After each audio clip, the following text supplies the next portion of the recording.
Welcome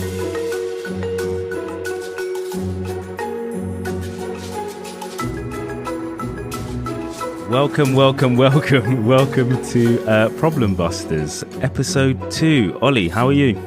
I'm really good, thanks. And yourself, mate? I'm very good. Thank you very much. Glorious, glorious day, full of rain, as it is in Britain. Yeah. Well, hopefully it's a little bit better in France, which we'll find out in a minute, because today I'm really pleased to say we've got Nik Haidar with us, who runs a business growth consultancy now out of France that works with tech companies called 423. Welcome. Thank you very much. And I can share with you that it has rained non-stop in northern France all day and all of yesterday, in fact, as well. And I believe it will do the same tomorrow. So just to make sure we're all in the same boat there. We are all in the same boat. And in terms of our topic, what we generally ask to begin with is what is the problem that you can see that needs solving, and why is it a problem right now? So as a glass half full person, I don't like to talk about problems. I like to talk about challenges and opportunities and all that sort of stuff. But basically, as you said, Ollie, what I've been doing for the last 8 years is working with vibrant, ambitious, typically small technology companies who want to grow. And have really enjoyed doing that. And as part of that, we've had a lot of experience with companies who saw London and the UK as a trampoline into European markets. So we worked with a cybersecurity company, we worked with a travel tech company, artificial intelligence was another one, and all of them kind of followed a similar trajectory, which was if we can start in London and you can help us start there, that's a really good base for moving into the European Union, which is 500 million consumers and a really exciting technology market. Obviously, with the decision or the referendum that happened in 2016 and the ensuing kind of political decisions that were made, the UK, as of the 1st of January this year, was no longer a member of the European Union, and as of the 1st of January next year, all of the rules and regulations will change. And as someone who's seen how small tech companies prosper from being able to work on both sides, both UK and across Europe, it struck me as quite sad that would all kind of come down. Having listened to a few people talking about the fact that whilst political decisions have been made, the country has made its choice, there are still links that need to continue to be forged and maintained between schools, between twin towns, between NGOs that work together. And it struck me that as somebody who works with in the sphere of kind of commerce, that somebody needs to do something to help. Not so much the larger organisations, the big banks, the PLCs all have enough shock absorbers in their systems to be able to relocate staff, relocate buildings, relocate operations. But the smaller businesses, and in I think 2019, the UK exported something like £93 billion worth of services into Europe. The smaller businesses aren't so lucky. So some of them will just have to close down operations, but for some of them, I think it will be a major hit. If you couple that with the fact that all of us, are dealing with a pandemic at the same time, that felt like a problem that needed some kind of attention. And from a personal perspective, I believe fundamentally and fervently in international cooperation. I believe also that European businesses still want to work in London and in the UK. European individuals, bright employees want to come and work in the vibrant market. That is the London tech market that all three of us know. And therefore, I didn't feel like I wanted to throw in the towel, so I didn't. And that's if you like, in a very long way of giving you the problem that we're looking at dealing with, in a tiny way, because I'm only a small company. And what did you do? Because you found yourself living in London very early this year, am I right? Yeah. So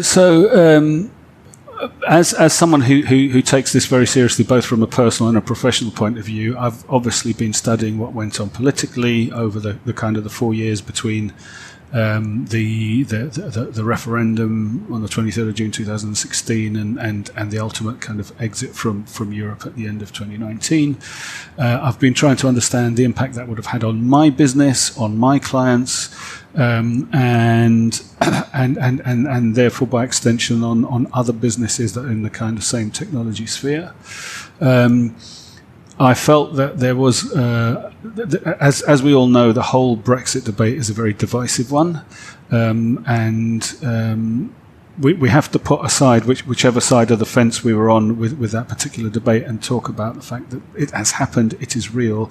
Therefore, we need to provide information. We need to take steps as businesses to get ourselves ready for what is going to happen. So I spent a lot of time looking at that.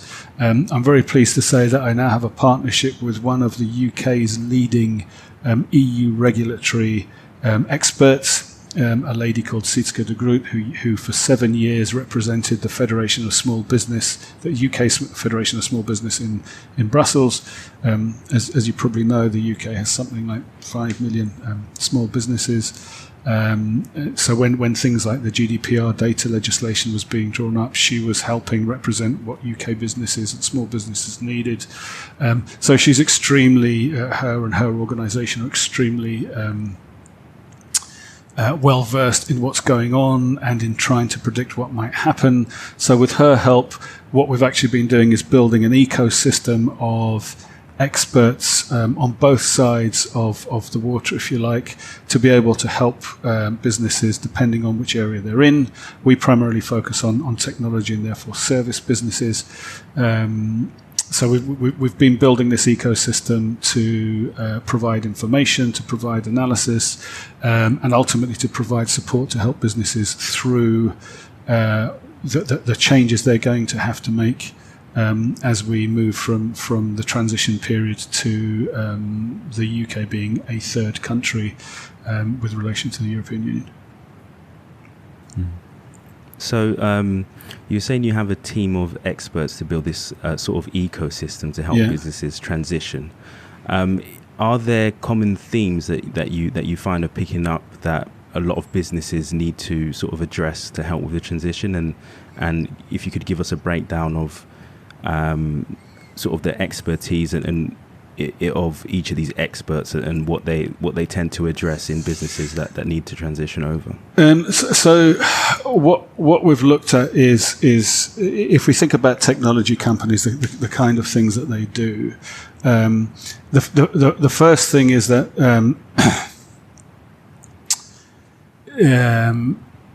you will have heard a lot and read a lot about lorry parks and trade and queues at the border, and a lot of the current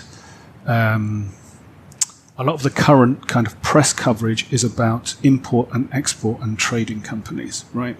And rightly so, because there is going to be kind of major impacts going on there.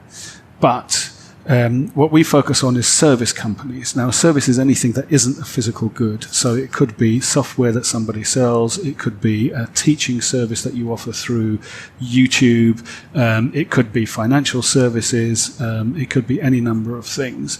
And the first point there is that whilst the trade stuff will get sorted out because the UK does trade with other non-EU countries and has worked out how rules of origin rules need to apply, what forms need to be filled in, how the VAT regimes need to work. There will be delays because there's a huge, 70% of our food imports are coming from the EU, etc., etc. That's all going to have to now go through a level of regulation and customs and documentation. So hence all of that lorry park stuff.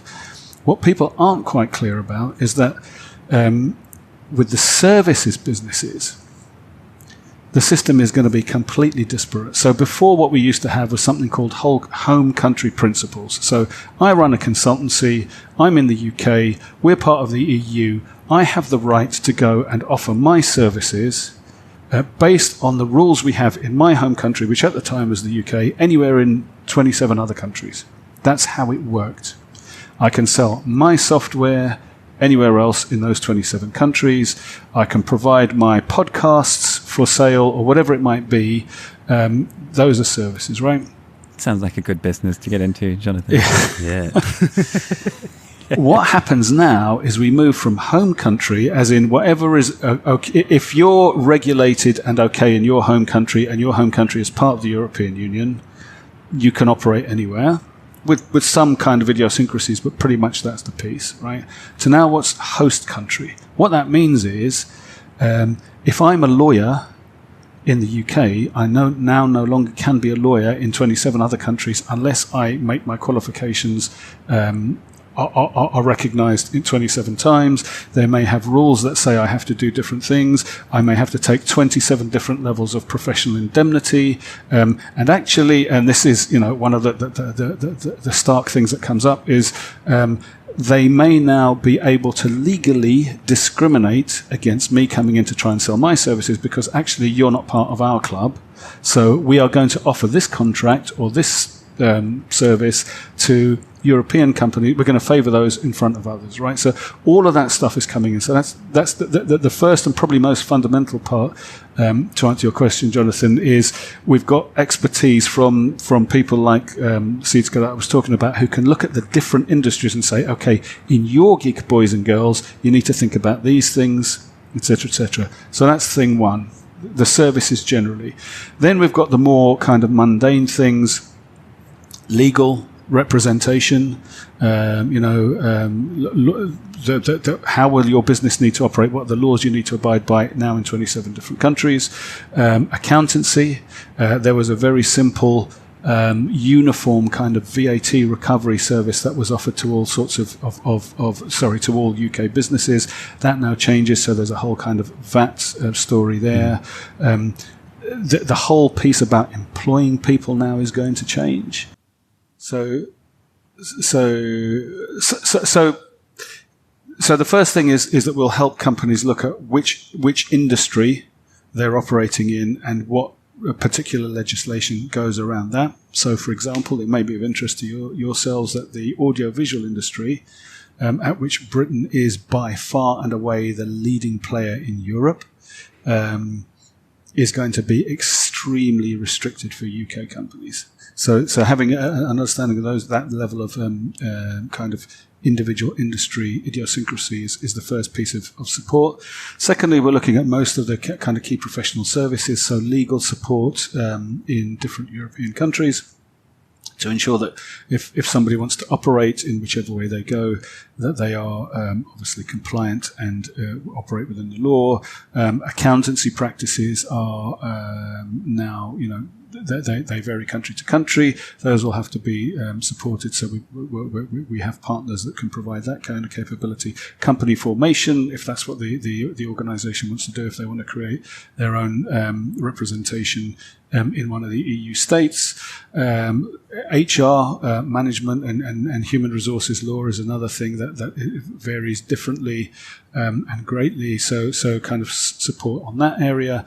Another thing that actually I think a lot of UK businesses may not be aware of is that GDPR regulations, whilst the UK has said they will continue to adhere to the regulations around data protection, GDPR. If a company is if it's running a website for EU customers or selling stuff into EU customers or collecting the data of EU private individuals, that company is now required to have a physical representative in the EU states where those private individuals are. So suddenly, they need. Wow. Yeah, exactly. These are the kind of representative services that currently companies, I believe, aren't hugely aware of. We're working with partners in that space as well who can provide that capability and that expertise. So it's very much depending on what the business is and the industry they operate in, it's quite specific. And what we're trying to do is say we're not experts in any of it, but what we can do is provide the expertise in all of it.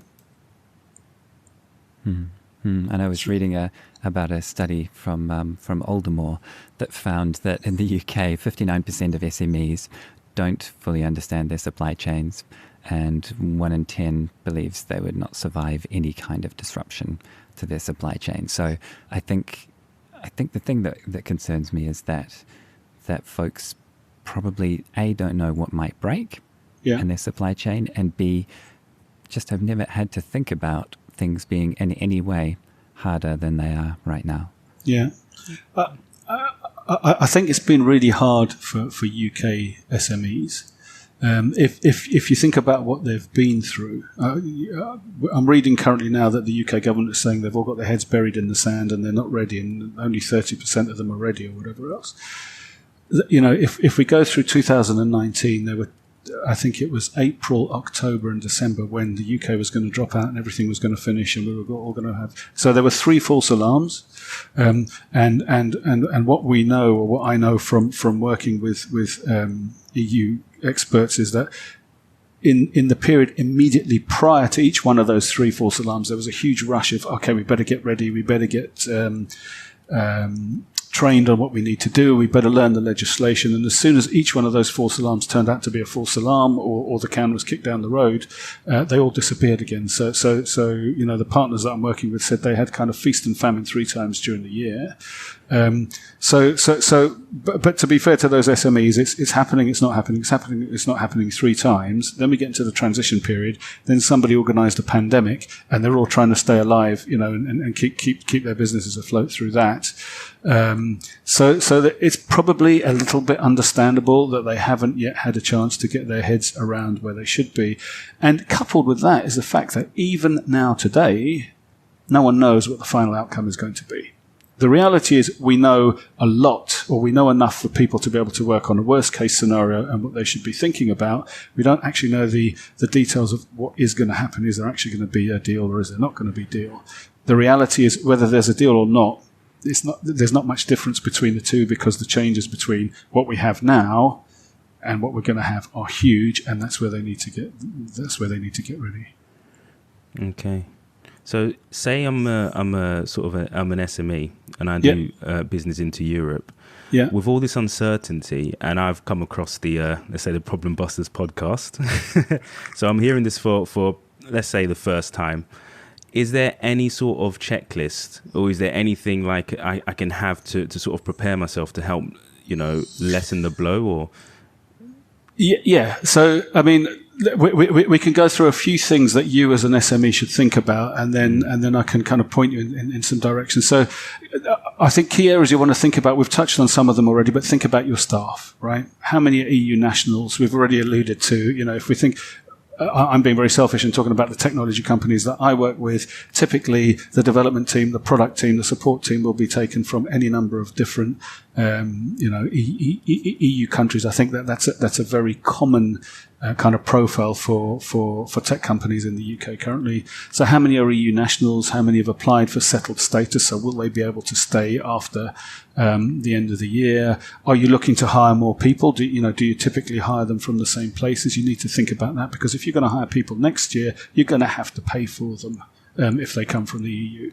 And as I understand it, that they will actually need to have a job before they can enter the UK. Yes. As of next year, there is a points-based immigration system. So you will have to be able to tell them, you will have to be able to say that they are coming to a job that they're going to earn, I think it's £26,000 or whatever it is. You will have to pay for that, £1,024. Wow.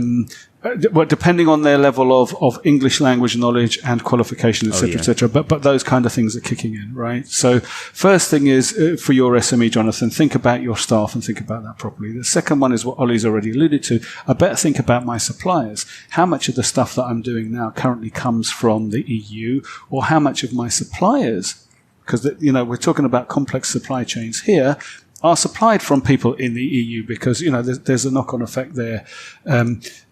If we think about a tech company that maybe they've got outsourced development somewhere in the EU, and maybe every now and again they want the project manager from that outsourced development company to come to their London office and sit down with them and talk about the next 3 projects they're about to launch, or actually the other way, they want to go over there. You're going to have to think about those things, because currently now that guy coming in may have to pay different taxes. There may be different there may be different legislation about his work status. He's not, he's not just coming over for a business meeting type story, or he or she.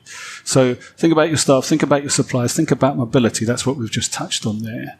Do you need to travel to meet your customers? Do they need to travel to meet you? Do you need to go and see suppliers? How often does that need to happen? Do you bring in short-term contractors? All those sorts of things, and their ability to move from one place to another.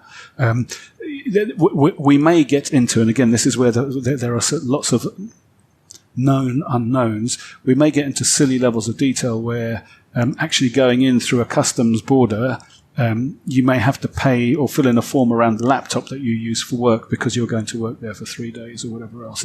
It's that kind of stuff around mobility that you need to think about. So staff, suppliers, mobility, data we've already mentioned. If you are collecting the data of EU private citizens, if you are transporting data or moving data from the EU out of the EU, if you're hosting websites pointed at EU citizens, then you're going to need representation. And also, we've already talked at length about the fact that you need to think about now how your ability to sell your services has gone from I'm selling it into Europe to now I'm selling it to 27 different countries who have 27 different bits of legislation, et cetera, et cetera, et cetera. So those are probably the key areas that you'd want to start thinking about, Jonathan. In terms of the question you asked, is there kind of information about the government? So government.uk has a site called Transition. So if you go there, it has actually quite a comprehensive question wizard. So it goes through and says, do you travel a lot? Do you export? Which businesses are you in? Et cetera, et cetera. And then that will give you a lot of things to think about. It won't give you lots of answers. It will give you lots of areas that you need to get ready about. In terms of problem solving, what we've tried to do is try and help businesses with that. So shameless plug for 423 website. We have a thing there called the Brexit readiness analysis, which basically allows a business to go through and answer 25 odd questions. Takes 5 minutes, completely painless. No animals get harmed in the process. And then we'll go back with a free report which says, okay, these are the areas that you really need to think about. The other thing I think that is probably worth calling out is that we've spent quite a lot of time pulling together sources of information on Brexit, because it's not just UK government information. If I'm selling into Greece, I better know what the Greek government is going to do or thinking or whatever else. So I don't know if you can find it anywhere else, but we have definitely put up the links to all of the 27 EU states' own Brexit guidance, plus the government stuff, plus a whole load of other sites. So on 423.com, I think we're not very bright at marketing, so we've just called it Sources of Information on Brexit. There's a whole list there that people can look at. Yeah, I've had a look at the website. It's really good. So if you make your way over there and you click onto there's like a Brexit guidance area as well. You can fill in some of the forms that Nick spoke about. We'll drop it in the show notes, and we'll also host it on our website, so people can go through and get ready. So would you, as a small business owner in England, would you be thinking it's time to just get out of business because the next couple of years is going to be too hard, or is that too simple? There is, as a glass half full person, Ollie, I think there's a kind of my belief, and it's not just my belief, is that out of chaos there is opportunity. Right, within chaos there's always opportunity, which isn't to say that things are going to be total chaos, but there is definitely going to be change. I think out of that change, as we all know, it's not survival of the fittest; it's survival of those that are most able to adapt. Is what the world is really about. So I think there will be a lot of things that change. That change. I don't think it's going to be easy. I don't think there's any sugarcoating here, and I do think that businesses have to take a long, hard look at what they. Especially in the wake of the pandemic that we're all still living through. Let's be honest, we're not out the other side yet, except for maybe you Kiwis. At least until next winter, right? Yeah. So each business has to look at the position they're coming out of, or they, where they are, where COVID has left them, what they can do, what they still want to do, where the appetite is, what they're about, and what they want to do for their customers. But I also don't think we should be completely bleak. One of the reasons I enjoy working with technology companies and smaller businesses is because I think entrepreneurs are a little bit like a water. They find the path, right? They find the way, regardless of what political rocks are put in their path. Without any doubt, it is going to be significantly harder than it has been, right? The best trade deal, or if you speak to people that look at trade deals, the best trade deal ever done was CETA, the Canadian-European Trade Agreement, that was done and took over 7 years between Canada and the EU, and that is light years behind what we have now. So in terms of ease of kind of frictionless trade and all those things that you hear, it is going to be a lot harder. Is it going to be impossible? No, it's not going to be impossible. Can businesses still work? Yes, they can. Will they be able to do exactly the things that they were doing before? No, I don't think so. So you're absolutely right. They're going to have to think about those things. But I think there's no reason to throw in the towel. There is reason to look at it, to think about it, to get informed and educated, and then to make rational decisions, which is pretty much what every business owner has to do on almost on a daily basis. As a consumer now, if I'm just let's say Johnny, the consumer, walking down the road, how likely is this is Brexit going to impact me as a consumer? So you can sort of give us an example from a technology standpoint, if any services that we use from the EU, or just in general in a different industry. So there's some kind of oblique and more immediate things that we could talk about. So the oblique ones would be that, right now you want something, you guys probably go on some really, really cool websites, but most people will go on Amazon and order what it is that they want. Maybe they want a kind of stool so that they can have proper posture when they sit at their desks. People do that sometimes. Some people even invest in ridiculous standing desks. Indeed. Right. So Amazon, obviously a huge company with loads of lawyers and loads of researchers and all the rest of it, has worked out what's happening. And Amazon has now, before, what used to happen is if you were a UK supplier, or a European supplier, they put some of your kit or some of your product in European warehouses and some in UK warehouses. Now they're saying, no, UK stuff in UK warehouses, European stuff in European warehouses. So what does that mean? That might mean, Jonathan, that some of the, if we were looking for that amazing telescopic desk, and if we were looking for that amazing telescopic desk and it happened to be an Italian designer that made it, maybe Ollie won't be able to buy it anymore. It's things like that. Okay, wow. So there's no point me going into the queues at the border and Kent being a lorry park and all of that, because everybody else is going on that horror story for you. But there are other tangible things that you might need to think about.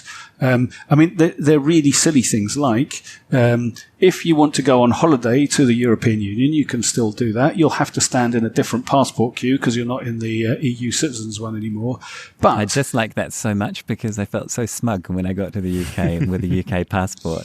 And because as someone that grew up outside the Union and on the other side of the world, I really understand what it's like to come from a place that's trying to sell the apples to everybody else, and is coming up against the apple growers of England and France that are preventing New Zealand apples to come in, right? And so I really appreciated it when I got here, and I was like, so basically I get on a plane and I arrive in Greece and then I sit on the beach, and there's very little in between.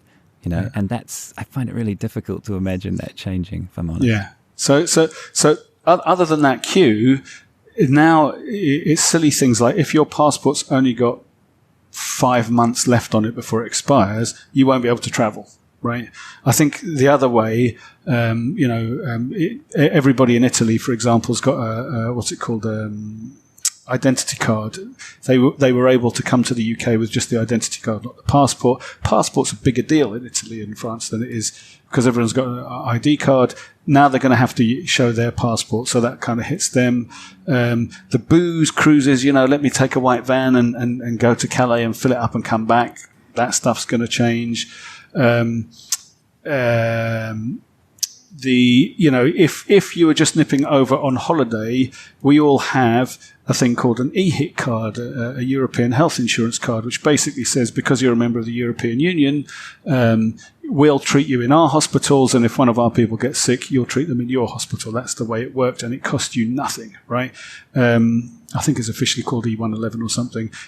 That's all gone now, so you're going to have to take out health insurance or get a big bill and et cetera, et cetera. So there are a number of different, both directly tangible and less tangible things that are going to...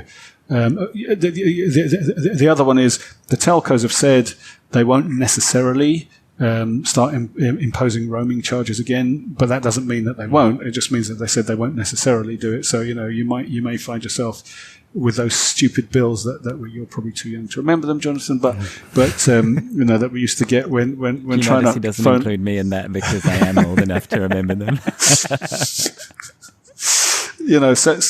So unfortunately, what we're talking about here is we've had 40 years of being in one system and now we're undoing it, and it is a little bit like trying to take the eggs out of a cake. It's not going to be without levels of discomfort, shall we say. Oh, yeah. My concern is that means potentially no more Spotify streaming over in France. Well, as I said, my UK contract. Yeah, I mean, as I said to you, for some reason, the AV and streaming services, and this is actually quite funny because in doing the research around what I've been doing, we looked at a lot of target companies, who we might want to approach and, who we might want to market to. And when you're looking at streaming services, I found that I was actually researching two types of company, either religious organizations of all faiths or pornographic sites of all of all tastes. So there was a bit where I was thinking, I really hope my wife doesn't walk in at this juncture or anybody else walking at this juncture, because I'm looking at all sorts of strange sites. But imagine being the account manager for both types of business. You'd have a pretty interesting week when you were calling on your clients. Both ends of the spectrum. Yeah. If in terms of problem solving, one of the problems that I think was hardest in my career to solve was I was working at a telco that was giving out number blocks, and a number block wasn't properly assigned, and a religious organisation was given a number which was actually a sex line. So you try and fix that problem. That was a hard one to fix. But fortunately, we're not talking about that on today's podcast, so we can leave that one alone. What's the mood like in France regarding what's happening in the UK and the Brexit scenario that we're working through? COVID and keeping the economy running is kind of highest on everybody's agenda. By a long, long way. So what it was like last year, I don't know, because I was based in the UK then. But it is still kind of surfacing, and there's a level of incredulity at some of the things that are going on, some of the votes that have recently been taken in Parliament. They're trying to make sense out of things like everyone's sticking their heels in around fishing, et cetera, et cetera. So, but there's also a bit that I think Europe is a little bit moving on. They're kind of they've accepted that this is happening, that this has happened to a great extent.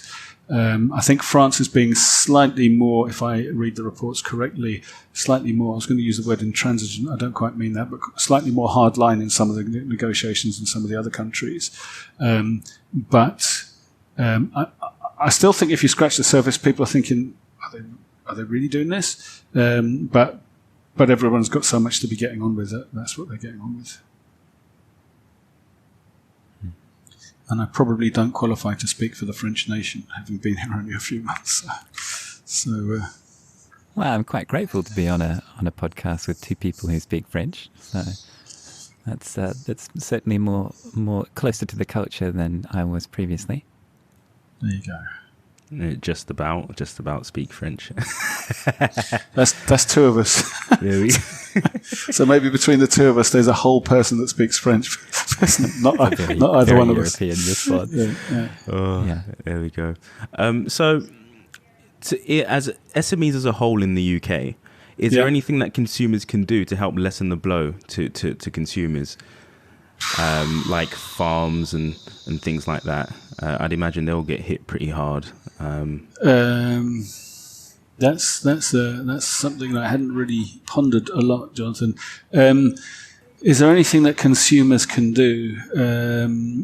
I mean, you know, every SME is also made up of consumers, and every consumer knows people that run businesses. So I think there's a level of us all having to work this out together. There's probably a level of patience. Why can't I get that anymore? Because. Why is it taking so long? Because I think that's an interesting question. Yeah.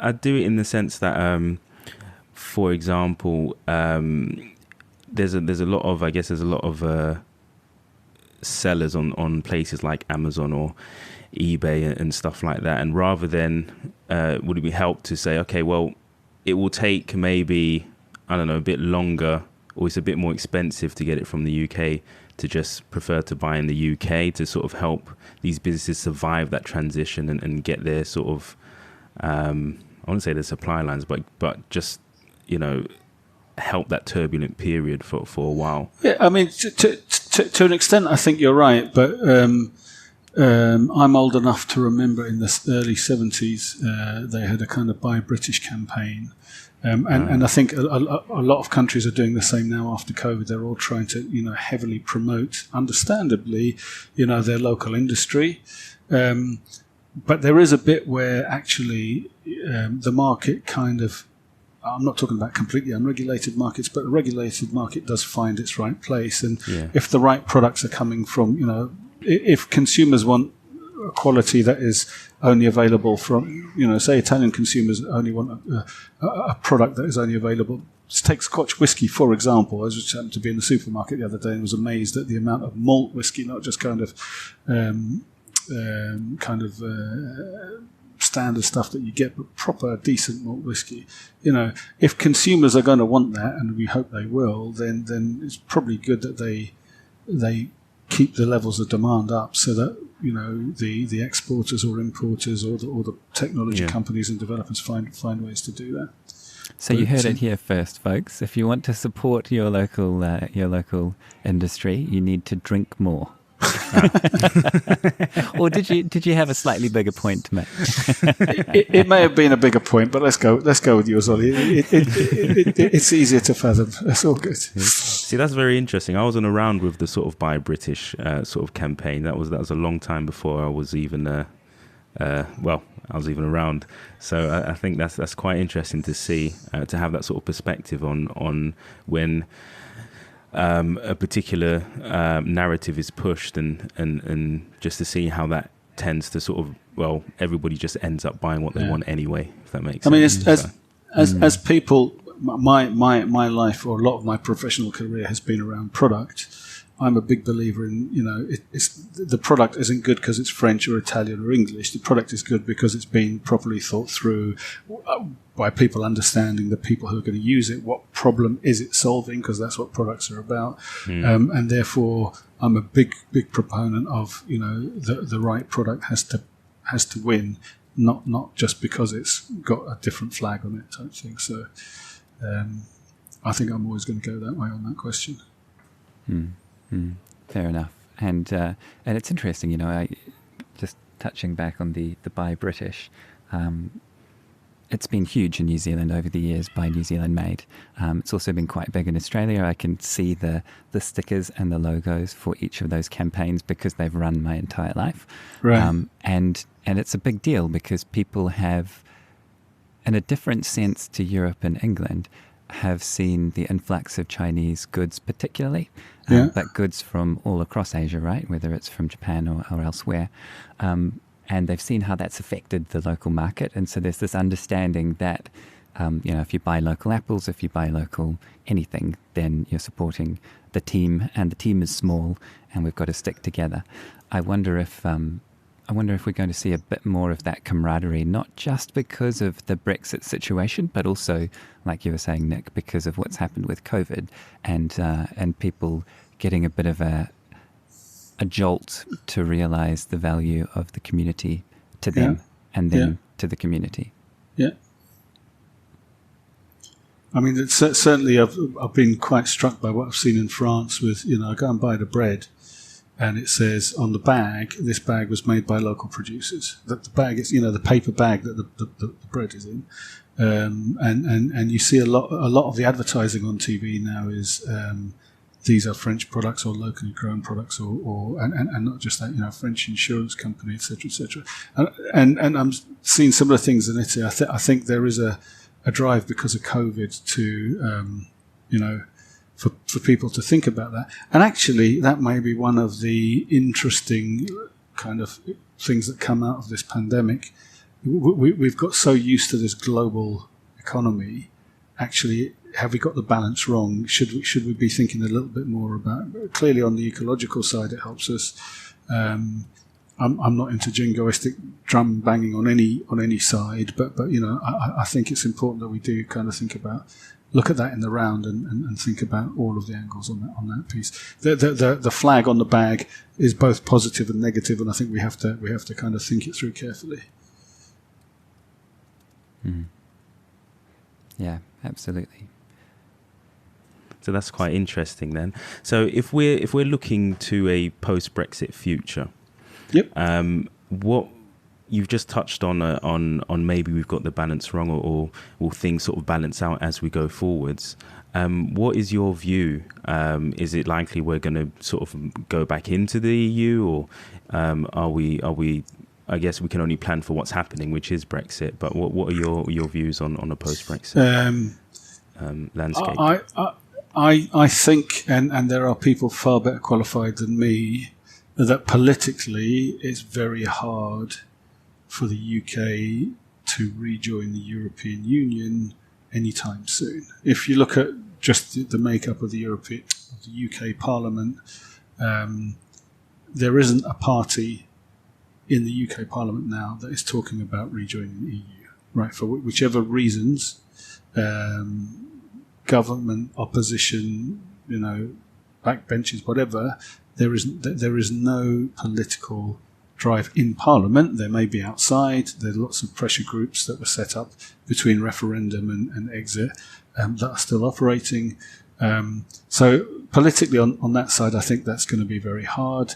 The other thing you've got to remember, this isn't a one-way street, right? Europe's just going through what Europe's going through. Ireland is saying today that they're basing their budget for next year on a no-deal Brexit, which means a retraction of their economy, they think, of 3%. So that's how they're planning. They're not going to turn around if the UK suddenly says, do you know what, we think we got this wrong, and change their minds. And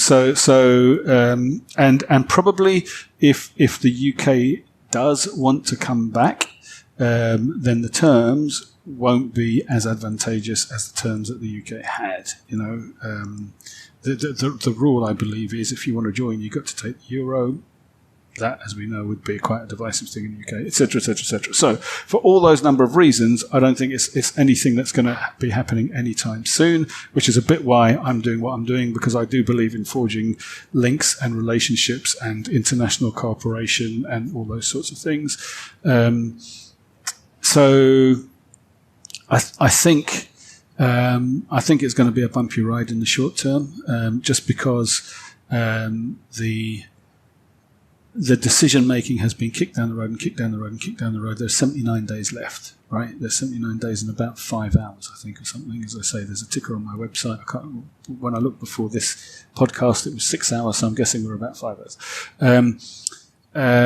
I think there may well be some last minute we'll keep some negotiations going around certain industries, which will mean that there may be We might move from a transition period to an implementation period around certain things.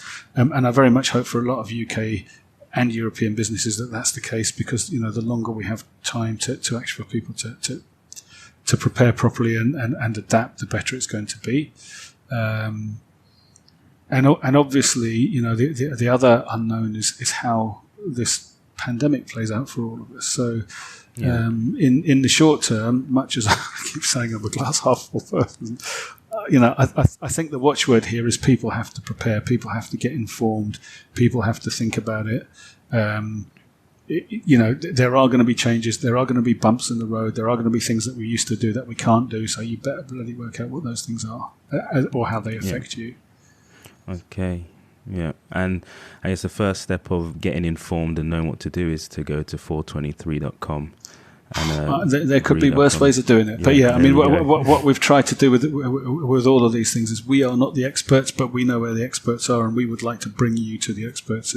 And which expert you need depends on which business you're in, what problem it is you're trying to solve in the theme of this podcast, and take it from there. Awesome. It's quite interesting looking at the international perspective, because I think that folks from outside of the EU and the UK don't realise just how much movement and trade and interaction there is between the countries, and especially folks from the States.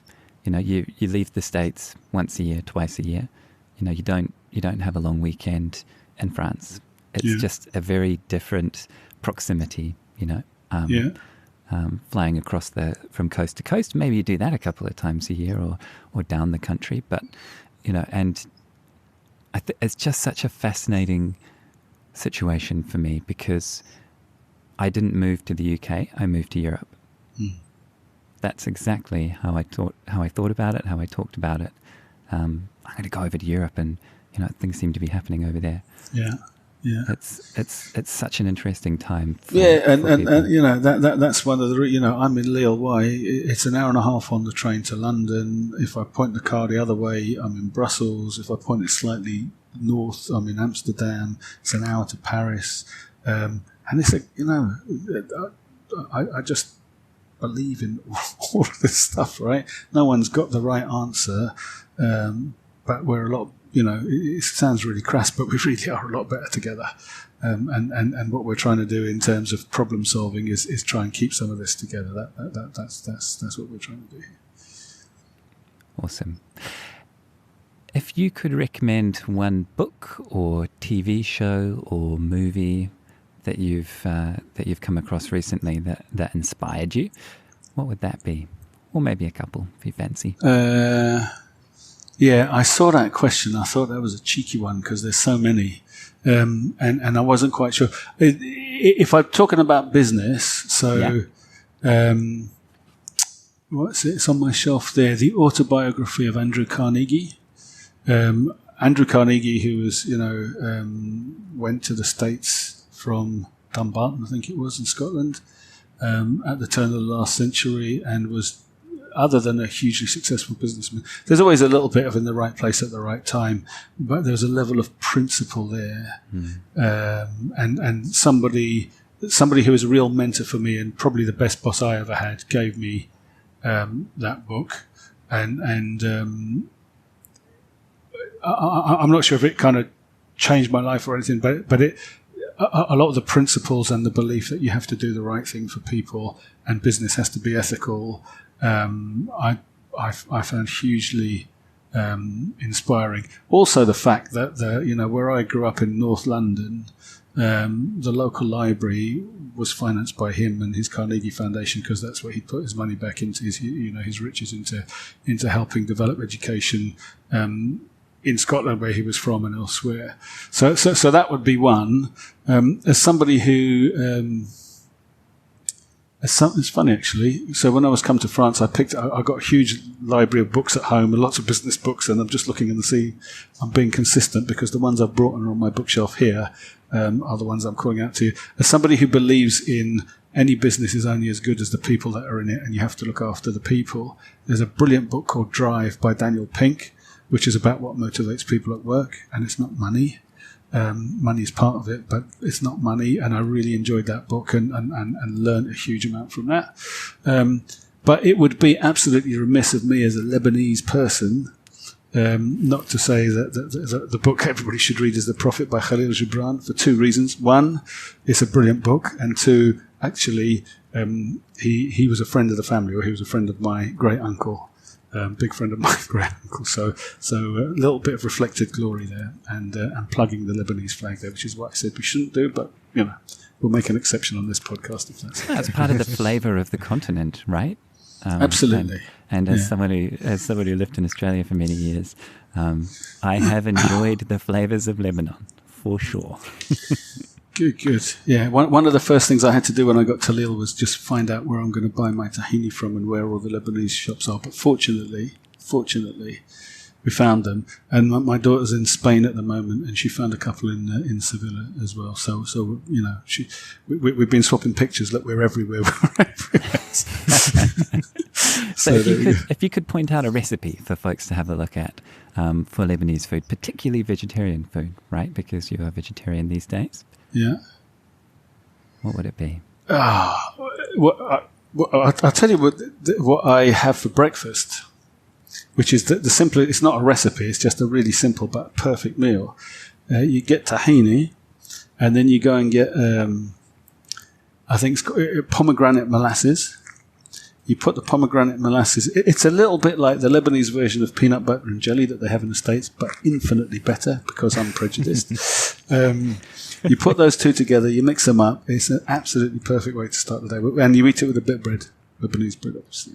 Is there another bread?